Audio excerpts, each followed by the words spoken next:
하나님 나라가 이루어져 가는 과정. 아브라함을 불러 언약을 맺으셨습니다. 애굽에서 250여만 명의 백성을 이루게 하셨습니다. 시내산으로 불러내 하나님 나라 백성으로 언약을 맺으셨습니다. 하나님의 주권과 통치를 법으로 주셨습니다. 가나안 땅을 정복, 이스라엘 나라를 형성하셨습니다. 그러나 사사시대에는 하나님 나라답게 운영되지 못했습니다.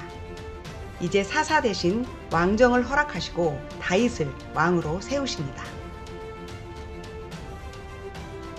사사시대에는 레위들을 하나님 나라 기둥으로 세웠습니다.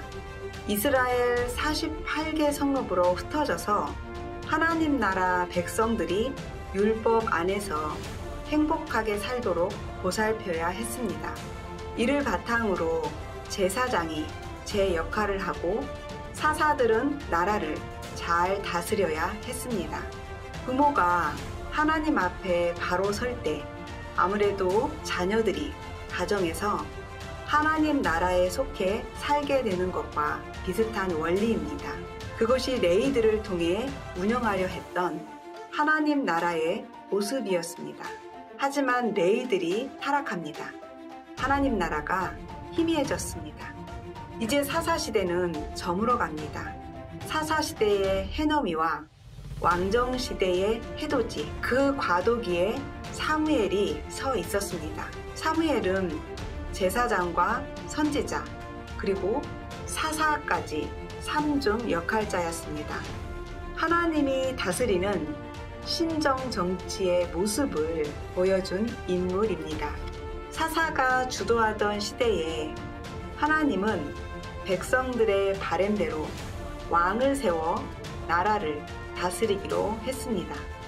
이스라엘을 하나님 나라로 이끌도록 하나님을 대신해서 왕을 세우기로 한 것입니다. 사무엘은 사울과 다윗이 이스라엘 왕으로 옹립되는 3파의 도우미 역할을 했습니다. 지금까지의 내용이 바로 사무엘상 기록입니다. 사무엘상 16장부터 다윗이 출연했습니다. 그는 사무엘에게 왕으로 기름 부음을 받았지만 살기 등등한 사울의 위협으로 20대를 떠돌이처럼 보내야 했습니다. 그러나 그런 어려움을 이기며 다윗은 하나님의 마음으로 나라를 다스릴 소양을 갖추는 성숙의 세월을 보내게 된 것입니다. 40년을 통치했던 사울이 죽습니다. 그 장면이 사무엘상 맨 끝장인 31장에 나옵니다. 이미 왕으로 기름 부음 받은 다윗이 이때부터 실질적인 통치자가 되는 것입니다.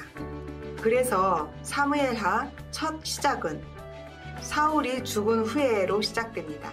드디어 다윗은 이제 왕위에 오릅니다.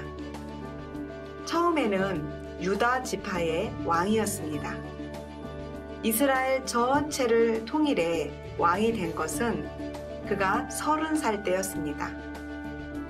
그리고는 다윗도 40년을 통치합니다. 어떤 이들은 다윗 왕의 통치를 왕정 정치로 이해하지 않습니다. 다윗을 통한 하나님의 신정이라고 평가합니다. 다윗이 나라를 다스렸지만 사실은 하나님이 다스린 것이나 마찬가지라는 것입니다. 다윗은 하나님의 신실한 대리자의 자세로 통치했다는 것입니다. 이제 하나님 나라 백성으로 행복하게 살도록 다윗이 어떻게 애썼는지를 읽어봅시다. 다윗 이후의 왕들에게 다윗의 길로 가라. 다윗이 했던 것처럼 이스라엘을 다스리라고 했습니다.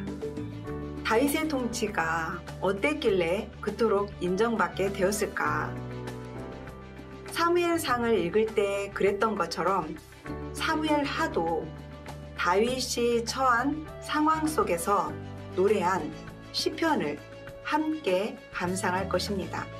또 같은 시대의 기록인 역대상 속의 다윗 모습도 나란히 보고자 합니다. 좀 성경을 왔다 갔다 하지만 그래야 다윗의 모습을 동시에 입체적으로 볼 수 있기 때문입니다.